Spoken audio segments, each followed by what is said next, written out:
내가 이방인인 너희에게 말하노라. 내가 이방인의 사도인 만큼 내 직분을 영광스럽게 여기노니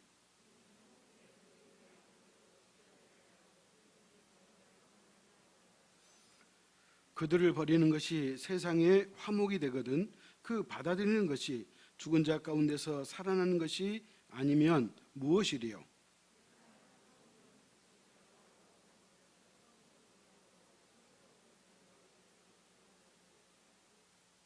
또한 가지의 얼마가 꺾이었는데 돌감나무인 내가 그들 중에 접붙임이 되어 참 감람나무 뿌리의 진액을 함께 받는 자가 되었은즉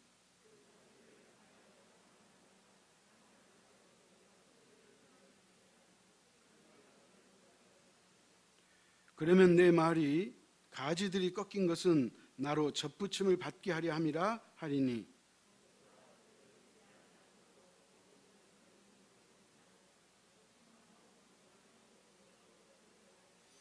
하나님이 원 가지들도 아끼지 아니하셨은즉 너도 아끼지 아니하시리라.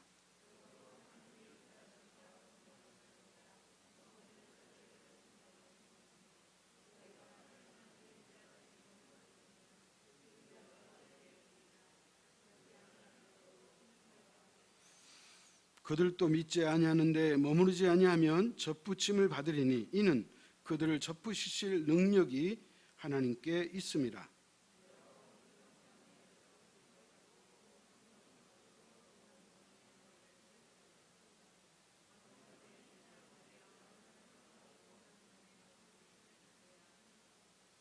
아멘. 우리 교회가 개척을 하고 5년 된 때에 선교사를 단독으로 파송했습니다. 사실 제가 지난번에도 말씀드렸듯이 우리 전소노예 안에 이렇게 단독으로 파송한 교회는 우리 교회 처음이라 그래요. 우리가 이렇게 선교사를 파송한 그 이유가 뭐냐면 우리 교회가 처음에 개척될 때 우리 교회 7대 비전 안에 들어있기 때문에 그래요. 여러분 우측에 보면 우리 교회 7대 비전이 나와 있는데 세 번째가 그거잖아요. 선교사를 파송하는 교회. 그러니까 우리가 목표를 정하고 그 목표를 위해서 기도했더니 하나님께서 그 일을 감당하게 하셨다는 거예요. 자, 그리고 이제 하나님께서 우리 교회를 축복해 주셔서 또 이렇게 아름다운 교회를 건축하게 하셨어요. 그러면 일반적으로 교회가 그 건축 빚이 있을 때에는 이제 그 빚 갚기에 급급하는 거예요. 다시 말하면 다른 사역을 잠시 중단하고 교회 이 대출을 갚는 일에 대다수 교회가 그렇게 한다는 거예요. 그러나 저는 그렇게 하지 않았어요. 왜 그러냐면 우리 교회 건축 빚을 갚다 보면 갚으려고 다 갚고 나서 주회를 감당하려고 하면 10년이 걸릴지 20년이 걸릴지 모르는 일이고요. 더더군다나 그동안에 아무런 일을 할 수 없기 때문에 그런 거예요. 그렇기 때문에 그것은 그것대로 놔두고 우리 교회가 할 일을 감당하는 것이 그게 건강한 교회고 또 거룩한 교회인 것을 믿으시기 바랍니다. 그래서 우리 교회가 선교사를 네팔에 파송을 했는데 그리고 나서 제가 이제 처음으로 그 네팔을 가게 됐어요. 선교제를 가게 됐어요. 사실 그 목사로서 담임 목사로서 선교사를 파송하고 그 선교사를 처음으로 만나러 간다는 것은 상당히 가슴 뛴 일이고 설렌 일이에요. 그래서 이제 그 네팔 카트만두 공항에 내릴 때 그 비행기 창문 밖으로 보이는 네팔의 그 풍경들이 제가 그때 같이 동행하는 사람들한테도 이야기했지만 저의 첫 떠오르는 생각이 있었는데 그건 뭐냐면 정겹다는 거예요. 왜 정겨웠을 것 같아요? 제가 어린 시절 살아왔던 그때 그 모습들을 그 나라에서 쉽게 볼 수 있기 때문에 그래서 정겨운 생각이 들었다는 거예요. 자, 그런데 여러분 네팔 그러면 히말라야 산이 생각날 만큼 그런 나라잖아요. 그런데도 불구하고 사실 그 땅은 상당히 열악해요. 수도 카트만두이기 때문에 그렇긴 하시겠지만 아주 공기의 질이 나빠요. 포장이 잘 안 돼가지고요. 차 지나가면 막 먼지 있잖아요. 우리나라 70년대에 60년대에 있었던 제가 우리 고향 동네 신장로를 가면 버스가 한 번 지나가면 그 먼지를 그냥 호박 쓰는 거예요.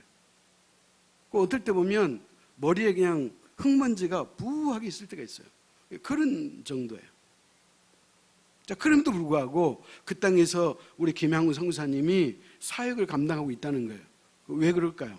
그것은 영혼 구원을 위한 그 열정과 열망이 있기 때문에 그런 거예요. 사실 우리가 믿음 생활하고 우리가 신앙생활하고 있지만 가장 중요한 게 뭐예요? 영혼을 구원하는 거예요.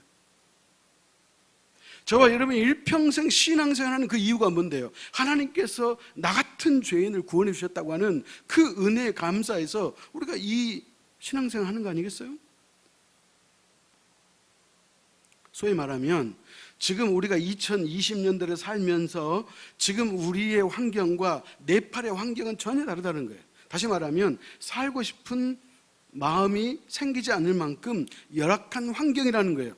그럼에도 불구하고 왜 그곳에서 남을 수 있느냐? 그 이유는 단 하나, 그들에게 복음을 전하고 그들의 영혼을 구원하기 위한 하나님의 거룩한 사역과 사명이 있음을 믿으시기 바랍니다. 자, 그런데 오늘 로마서를 기록한 이 사도 바울에게도 그에게 우리가 예를 들어서 사도 바울의 몸을 탁 찌르면 그의 입에서 무슨 말이 나오겠어요? 영혼 구원이에요. 영혼. 그런데 특별히 사도 바울은 이방인의 사도를 부름받기는 했지만 그의 가슴 한켠에는 누가 있다 그랬어요? 자신의 동족이 있는 거예요. 유대인이 있는 거예요. 하나님께서 믿음의 조상 아브라함을 부르셨고 하나님께서 지도자 모세를 통해서 하나님의 말씀을 주셨고 하나님과 특별한 선택의 관계를 맺고 있지만 그러나 중요한 것은 그들은 하나님이 보내신 예수 그리스도를 거부하고 있다는 거예요. 예수를 믿지 않는다는 거예요. 사도 바울은 이방인의 사도로 부름받아가지고 그는 선교 제3차 여행을 할 만큼 전 세계를 다니면서 복음을 전할 때마다 놀라운 사실이 일어나는데 이방인들은 예수 그리스도를 쉽게 받아들이더라는 거예요. 그런데 유대인들은 거부하고 받아들이지 않더라는 거예요. 그럼에도 불구하고 사도 바울은 여지없이 자기 동족에 대한 그 가슴 한켠에 그 뜨거운 솟아오르는 그 동족을 향한 그 영혼 구원의 열정이 살아있다는 거예요. 한번 찾아가실까요? 로마서 11장 1절이에요. 같이 읽습니다. 그러므로 내가 말하노니 하나님이 자기 백성을 버리셨느냐? 그럴 수 없느니라. 나도 이스라엘인이요 아브라함의 씨에서 난 자요 베냐민 지파라. 지금 유대인들이 예수를 안 믿는다고 해서 하나님이 그들을 버리셨느냐? 그럴 수 없느니라.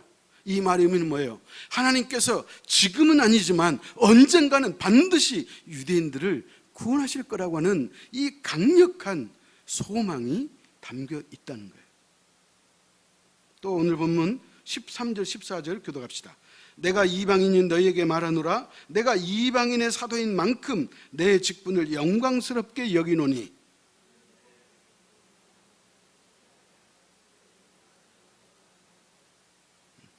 보십시오. 내가 이방인의 사도로 부름을 받은 것은 영광스러운 일이다. 그래서 나는 이방인의 영혼구원에서 내가 헌신하고 열심히 일하지만 그러나 한편으로는 그 이방인에게 내가 선교를 하는 그 일을 통해서 내 동족 이스라엘도 구원받기를 원한다. 그렇게 말하는 거예요. 사랑하는 성도 여러분, 오늘 우리는 사도 바울을 바라보면서 우리의 마음속에 이런 열정이 있어야 돼요. 나는 예수 믿고 구원받았으니까 이제 된다 하고 하는 그게 아니고 아직도 내 주변에 예수 믿지 않는 가족이 있거나 지인이 있거나 누구든지 심지어 우리가 세계 열방으로서 기도하잖아요. 그 선교의 열정이 우리도 살아있어야 한다는 거예요. 그러면서 오늘 사도 바울은 오늘 우리가 읽었던 이 본문을 통해서 우리에게 주고자 하는 메시지가 세 가지가 있어요. 그 중에 첫 번째가 뭐냐? 구원받은 이방인이여 여러분은 겸손하십시오. 그렇게 말하는 거예요. 이방인이여 겸손하라. 이방인이 누구예요? 오늘 저와 여러분이잖아요.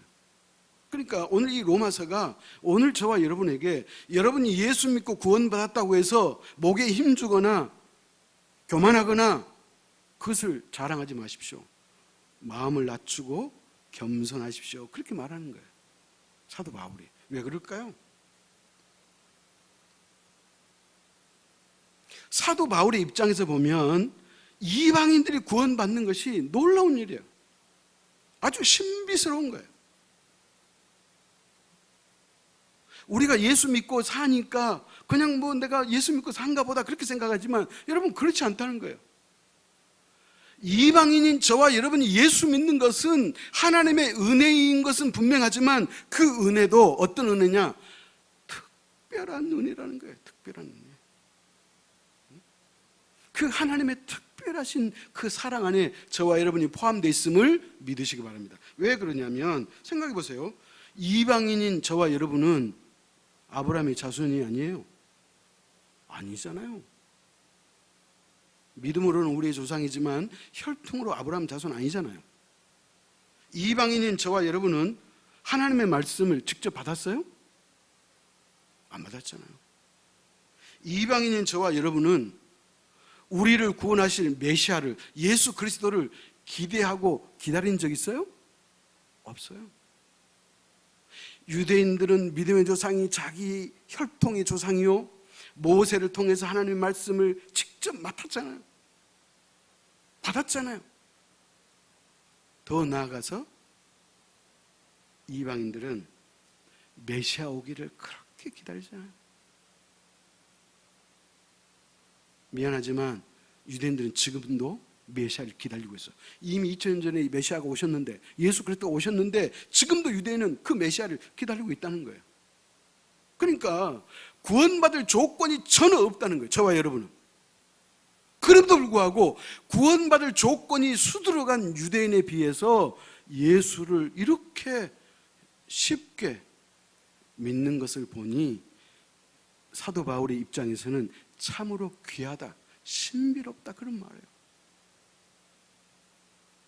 그러면 사도 바울이 생각합니다. 어찌 예수 믿을 확률도 적고 여러 가지 환경을 봐도 예수 믿는 것과 멀어져 있을 이방인임에도 불구하고 유대인보다 빨리 예수 그리스도를 영접한 그 이유가 뭘까?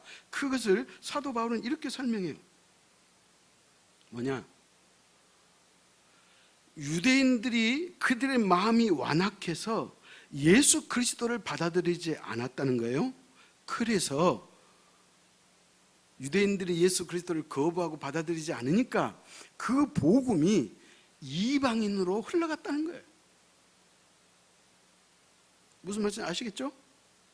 그러니까 어찌됐든 이방인은 유대인을 통해서 복음을 받았다는 거예요. 예수 그리스도를 믿게 되었다는 거예요. 그러므로 어떻게 하라는 거예요? 교만하지 말라는 거예요. 자랑하지 말라는 거예요. 구원받은 것에 대해서 교만하거나 자랑하지 말라 그렇게 말하고 있어요. 자, 오늘 본문은 아닌데 11절 로마서 11장 11절 같이 읽습니다. 그러므로 내가 말하노니 그들이 넘어지기까지 실족하였느냐? 그럴 수 없느니라. 그들이 넘어짐으로 구원이 이방인에게 이르러 이스라엘로 시기나게 함이니라. 다시 말하면 유대인들이 예수를 안 믿는 것을 사도 바울은 뭐라고 말했냐면 그들이 넘어졌다는 거예요. 그런데 놀라운 사실은 유대인들이 예수님을 거부하고 믿지 않고 그들이 넘어졌기 때문에 그래서 이방인들이 구원받은 거라는 거예요. 아시겠죠? 그래서 사도 바울은 너희가 구원받은 것은 전적인 유대인들을 통해서 받은 거니까 그렇게 자랑할 이유가 없다 그렇게 말하고 있어요. 자, 그러면서 또 찾아갑시다. 사도행전 13장 46절이에요.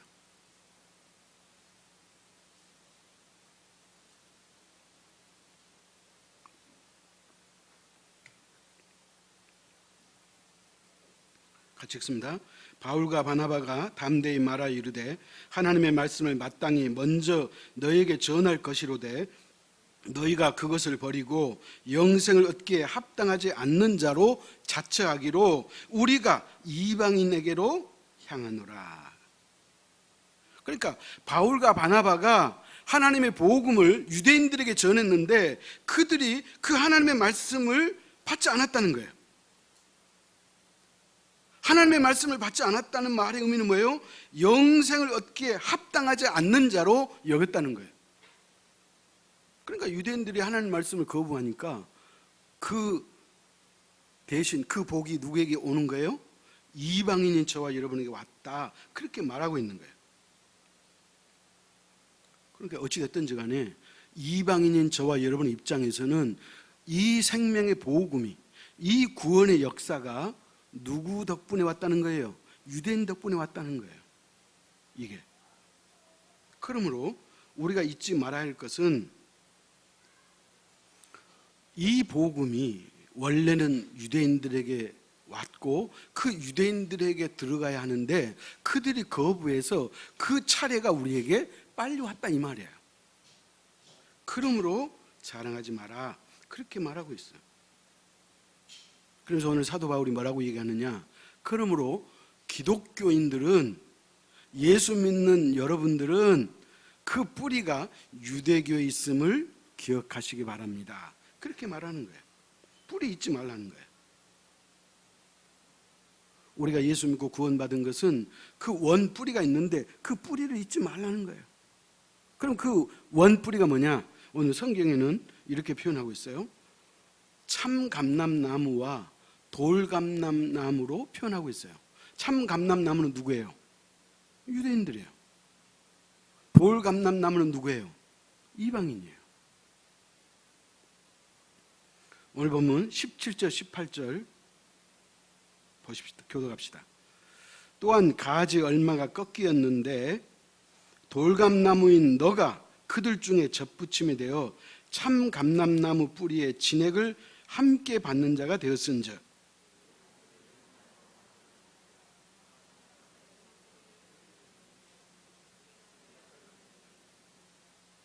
자, 무슨 말이냐면 참감람나무 가지가 꺾였다는 거예요. 그러니까 유대인들이 예수 안 믿는 것을 성경이 이렇게 표현하는 거예요. 참감람나무가 열매를 맺어야 되는데 그 가지가 꺾였다는 거예요. 자, 그러다 보니까 돌감나무인 너가 그들 중에 접붙임이 되어 참감람나무로부터 진액을 먹고 자랐다. 그렇게 말하는 거예요. 자, 이것은 원래 원회적으로 말하면, 원회학적으로 말하면 틀린 얘기예요. 그러나 성경은 이렇게 말하고 있는 이유가 있어요.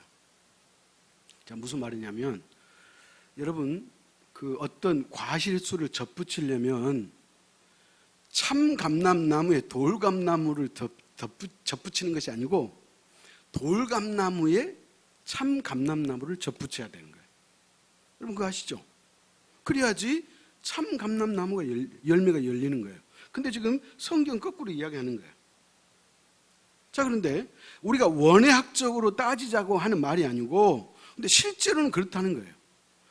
참감람나무인 유대인들이 그 가지가 꺾이니까 그 가지에 돌감람나무가 접붙임을 받아가지고 참감람나무로부터 진액을 먹고 산다 그 말이에요. 그러니까 오늘 저와 여러분이 그 유대인들로부터 뭐예요?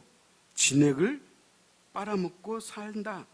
그러므로 성경이 뭐라 그래요? 18절 그 가지들 향하여 자랑하지 말라. 자랑할지라도 내가 뿌리를 보존하는 것이 아니요 뿌리가 너를 보존하는 것이니라. 그래서 사도 바울이 우리에게 이방인들이여 교만하지 마십시오. 그렇게 말하고 있는 거예요. 자, 그러면서 또 19절 같이 읽습니다. 그러면 내 말이 가지들이 꺾인 것은 나로 접붙임을 받게 하려 함이라 하리니. 그랬어요. 그러니까 우리 유대인들이 우리 이방인들이 생각할 때 유대인들의 참감람나무가 꺾였으니까 그 이유는 내가 나로 하여금 접붙임을 당하게 하려고 꺾였구나. 그렇게 생각한다는 거예요. 그래서 정말로 우리의 믿음의 뿌리는 어디에 있어요? 참감람나무인 유대인에게 있다는 거예요. 그것을 오늘 성경은 잊지 말고 겸손하라 그렇게 말하는 거예요. 그래서 18절 상반절에 그 가지를 향하여 자랑하지 마라. 지금 유대인들이 예수 안 믿는 것에 대해서 그들을 업신여기고 그들을 비하하지 마라 그런 의미예요. 그 다음에 20절 하반절에는 높은 마음을 품지 말고 도리어 두려워하라 그런 거예요. 여러분, 우리가 예수 그리스도를 믿고 구원을 받았어요. 이 구원은 흔들리지 않는 그런 구원이지만 그럼에도 불구하고 어떻게 하는 거예요? 그 구원을 위해서 애를 써라는 거예요. 이미 우리가 구원을 받았지만 그럼에도 불구하고 우리가 하나님 앞에 열심을 내고 하나님의 말씀대로 살아라 그렇게 말하는 거예요. 사랑하는 성도 여러분, 이방인인 저와 여러분이 예수를 믿게 된 것은 하나님의 특별한 은혜인 것을 믿으시기 바랍니다. 그 다음에 두 번째 메시지예요. 사도 바울이 우리에게 주신 두 번째 메시지는 뭐냐? 아직 유대인에게도 희망이 있다 그렇게 말하는 거예요. 자, 14절 같이 읽습니다. 이는 혹 내 골육을 아무쪼록 시기하게 하여 그들 중에서 얼마를 구원하려 함이라. 여러분 보십시오. 그러니까 사도 바울의 마음속에는 여러분 로마서를 우리가 여러 번 지금 공부하고 있지만 그 대목에 가면 사도 바울의 마음속에 누가 있어요? 자신의 동족 유대인이 있는 거예요. 어떻게든지 그들을 구원하고 싶은 그 뜨거운 열정이 식어지지 않고 있는 거예요. 그래서 내 골육을 아무쪼록 시기하게 하여, 이 말의 의미는 뭐냐? 이방인들이 예수 믿고 하나님의 참된 복을 누리고 있는 그 모습을 보면서 그 시기하게 해서 그들도 예수를 믿었으면 참 좋겠다 그런 의미로 이렇게 말하고 있는 거예요. 사랑하는 성도 여러분, 자 그러면서 사도 바울이 지금은 예수 그리스도를 믿지 않는 유대인들이지만 이들은 반드시 주님 앞으로 돌아온다. 그 이유는 뭐냐?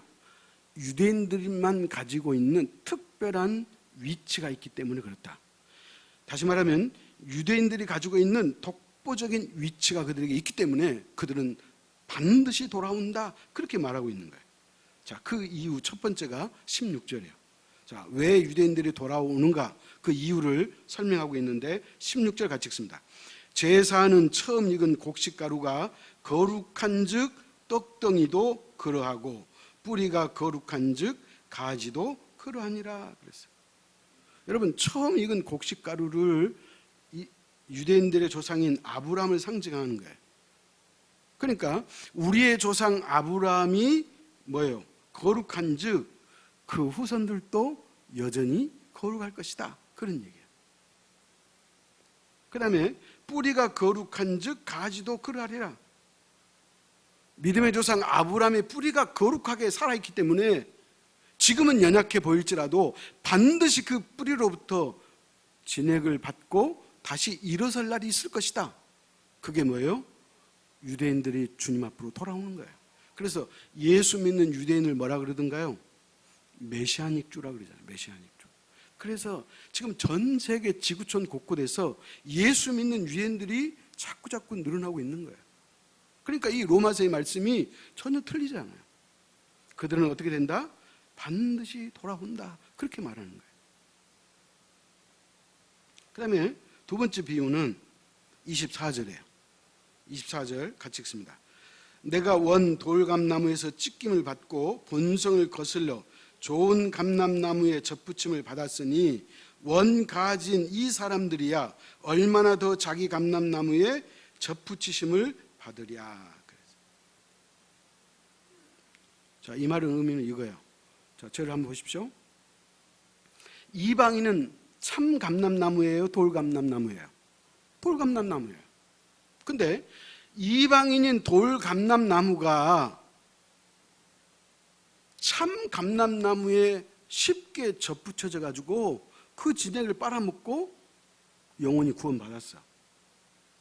그렇다면 참 감람나무에서 떨어진 그 가지가 원래 자기 나무인 참 감람나무에 붙은다는 것은 돌감람나무가 붙어서 살아있을 확률보다 더 크다는 거예요. 아멘? 그렇기 때문에 그들은 지금 예수를 믿지 않을지라도 그들은 어느 순간이 되면 원래 가진 참 감람나무에 붙어가지고 오히려 이방인보다 더 빨리 예수 그리스도를 영접하고 영혼 구원 받을 수 있을 것이다, 그렇게 말하는 거예요. 그러니까 사도 바울의 마음속에는 유대인은 불행한 것이 아니고 반드시 해피엔딩의 날이 올 것이다, 그렇게 내다보는 거예요. 아멘? 자, 그렇다면 저와 여러분은 이와 같은 일들이 벌어질 것을 어떻게 해요? 바라볼 수 있어야 돼요. 여러분, 우주의 중심이 어디라 그랬어요? 지구라 그랬잖아요. 우주의 중심은 지구예요. 지구의 중심은 어디예요? 이스라엘이에요. 이스라엘. 이스라엘 중심은 어디예요? 예루살렘이에요. 예루살렘의 중심은 어디예요? 하나님의 성전이에요. 성전의 중심은 어디예요? 지성소예요. 다시 말하면 하나님께서 이 인류를 구원하시려고 그렇게 이스라엘을 선택하셨다니까요. 그래서 그들은 참 감람나무인 거예요. 저와 여러분은 그래도 운이 좋아서 돌 감람나무일지라도 그 참 감람나무에 붙어가지고 우리가 예수 믿는 거 우리가 감사할 일이에요. 그러나 이제 앞으로 참 감람나무들이 다시 원가지에 붙을 그날이 있음을 기대하자는 거예요. 그러면 기대하는 것에서 머물러 있지 말고 그렇게 될 수 있도록 우리가 어떻게 해야 되는 거예요? 기도해야 된다는 거예요. 자, 그러면서 마지막 세 번째 메시지, 같이 세 번째 메시지는 뭐냐? 구원의 능력은 하나님께 있습니다, 그 말이에요. 오늘 제가 설교 제목을 구원의 능력은 하나님께 그랬어요. 구원의 능력은 누구에게 있다? 하나님에게 있어요. 여러분, 제가 지난주에도 말씀드렸듯이 구원의 원인은 나에게 있지 않고 하나님에게 있어요. 하나님이 하시는 거예요. 저와 여러분이 구원받은 이유는 뭐냐? 하나님이 우리를 구원해 주셨기에 구원받는 거예요.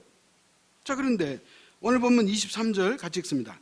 그들도 믿지 아니하는데 머무르지 아니하면 접붙임을 받으리니 이는 그들을 접붙이실 능력이 하나님께 있음이라. 자, 여러분, 이 말씀을 한번 곱씹어 보십시다. 그들도 그랬어요. 그들은 유대인을 말해요. 그 유대인들도 믿지 아니하는데 머무르지 아니하면, 그동안은 믿지 않았는데 이제 그곳에서 벗어나서 예수 그리스도를 믿으면, 그 말이에요.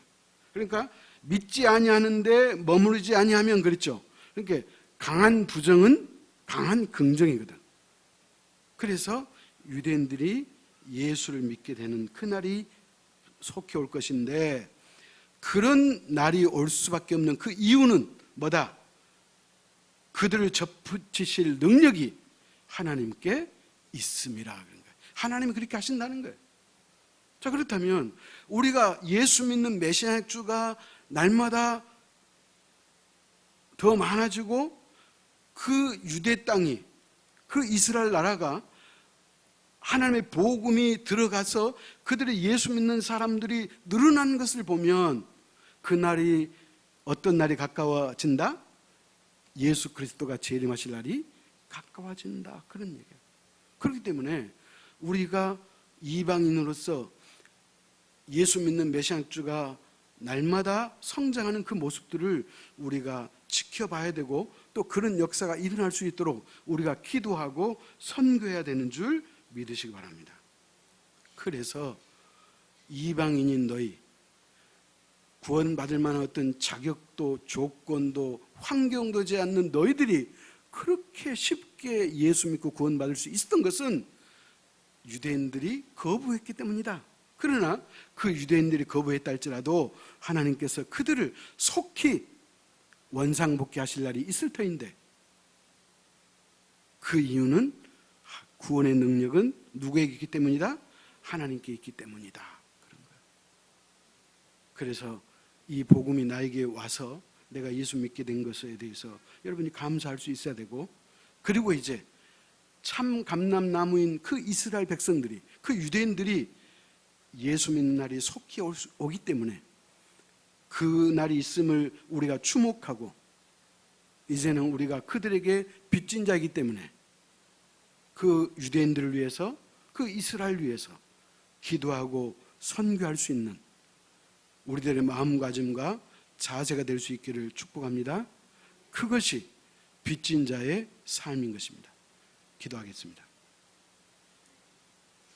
하나님 아버지, 오늘 또 하나님의 말씀을 통하여 하나님의 생명의 복음이 왜 우리에게 왔으며 당연히 예수 그리스도를 가장 빠르게 쉽게 영접할 줄 알았던 유대인이 예수 믿지 않고 우리가 예수를 먼저 믿게 된 것은 그것 또한 하나님의 섭리요 또 그 뿌리는 유대인에게 있음을 우리가 깨닫습니다. 아버지 하나님, 그러므로 우리가 예수 믿는 것에 대해서 하나님 앞에 감사하게 하시고 특별하신 하나님의 은혜와 축복이었음을 기억하게 하시고 그러므로 날마다 주님 앞에 낮아지고 겸손한 마음으로 하나님을 섬길 수 있는 우리 모두가 되도록 인도하여 주옵소서. 돌감나무인 우리가 예수 믿게 된 것 하나님 앞에 감사하고 이제는 참 감람나무인 유대인들이 예수 믿을 터인데 그들을 위해서 기도하고 그들을 위해서 헌신하고 선교할 수 있는 그런 빚진 자의 마음을 가지고 그들을 위해서 기도할 수 있는 하나님의 거룩한 자녀가 될 수 있도록 인도하여 주옵소서.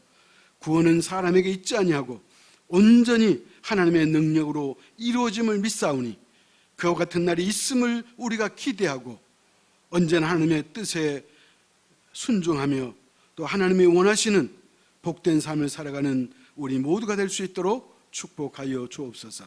예수님의 이름으로 기도하옵나이다. 아멘.